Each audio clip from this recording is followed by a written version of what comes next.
December ತಿಂಗಳು ಸಿಂಹರಾಶಿಯವರಿಗೆ ಖಂಡಿತವಾಗಿಯೂ ಲಾಭದಾಯಕ ಮಾಸವಾಗಿರುತ್ತೆ. ಈ ಮಾಸದಲ್ಲಿ ಜೀವನಕ್ಕೆ ಬೇಕಾಗಿರತಕ್ಕಂತಹ ದೊಡ್ಡ ಕೆಲಸವನ್ನ ಯಶಸ್ವಿಯಾಗಿ ಮುಗಿಸ್ಕೊಡ್ತೀರಾ. ಹಾಗೆಯೇ ಕೋರ್ಟ್ ಕಚೇರಿಯ ವ್ಯಾಜ್ಯಗಳಲ್ಲಿ ಜಯತ್ವ ಪ್ರಾಪ್ತವಾಗುತ್ತೆ. ಆರೋಗ್ಯದಲ್ಲಿ ಸುಧಾರಣೆಯನ್ನು ಕಾಣ್ತೀರಾ. ಹಾಗೆಯೇ ಕುಟುಂಬದಲ್ಲಿರತಕ್ಕಂತಹ ಒಂದಷ್ಟು ಕಲಹಗಳಿಗೆ ಪರಿಹಾರ ಲಭಿಸತಕ್ಕಂಥದ್ದು ಪ್ರೇಮಿಗಳಿಗೆ ಈ ಮಾಸ ಲಾಭದಾಯಕ ಮಾಸವಾಗಿದೆ. ಸಿಂಹರಾಶಿಯವರಿಗೆ ಈ ಮಾಸ ಆತ್ಮೀಯ ಮಿತ್ರರೊಂದಿಗೆ ಭಿನ್ನಾಭಿಪ್ರಾಯಗಳು ಜಾಸ್ತಿ ಆಗುತ್ತೆ. ಮನೆಗೆ ಬಂಧುಗಳ ಆಗಮನದಿಂದ ಮನಸ್ಸಿಗೆ ಕಿರಿಕಿರಿ ಅನುಭವಿಸತಕ್ಕಂಥದ್ದಾಗುತ್ತೆ. ಬಂಧುಗಳು ಹಾಗೂ ಕುಟುಂಬದೊಂದಿಗೆ ಭಿನ್ನಾಭಿಪ್ರಾಯಗಳು ಜಾಸ್ತಿ ಆಗತಕ್ಕಂಥದ್ದಾಗುತ್ತೆ. ಅತಿಯಾದ ಮಾತೆ ಈ ಮಾಸ ಸಂಕಷ್ಟವನ್ನು ತಂದುಕೊಡತಕ್ಕಂಥದ್ದು.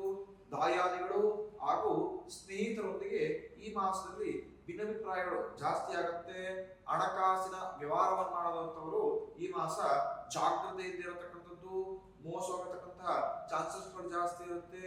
ಮನೆಯಲ್ಲಿ ನೆಮ್ಮದಿ ಇದ್ರೂ ಕೂಡ ನಿಮ್ಮ ಹಿತಶತ್ರುಗಳು ನಿಮ್ಮ ವಿರುದ್ಧ ಈ ಮಾಸ ಜೈತ್ವವನ್ನ ಪ್ರಾಪ್ತಿ ಮಾಡಿಕೊಡ್ತಾರೆ. ಈ ಮಾಸ ಸಿಂಹರಾಶಿಯವರು ಗುರು ರಾಘವೇಂದ್ರ ಸ್ವಾಮಿಯವರ ಆರಾಧನೆ ಮಾಡಿದ್ರೆ ಖಂಡಿತವಾಗಿಯೂ ಆ ಭಗವಂತನ ಅನುಗ್ರಹದಿಂದ ಬರತಕ್ಕಂಥ ಎಲ್ಲ ಸಮಸ್ಯೆಗಳು ದೂರವಾಗುತ್ತೆ.